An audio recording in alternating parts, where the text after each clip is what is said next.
We have a 13 Pro Max. Let's get it fixed.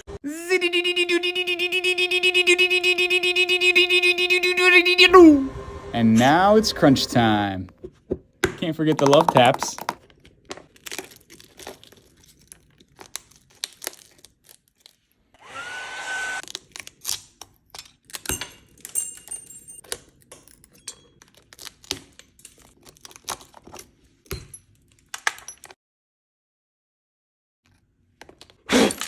And we'll stick it in the laser for round 2.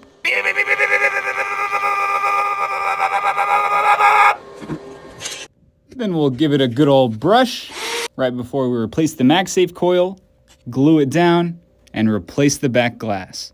And this wasn't like any other back glass replacement. The camera bezels are so big that I had to fight it to go in. That sound alone is enough to make a technician shit their pants, but thankfully it's okay. So thanks for watching.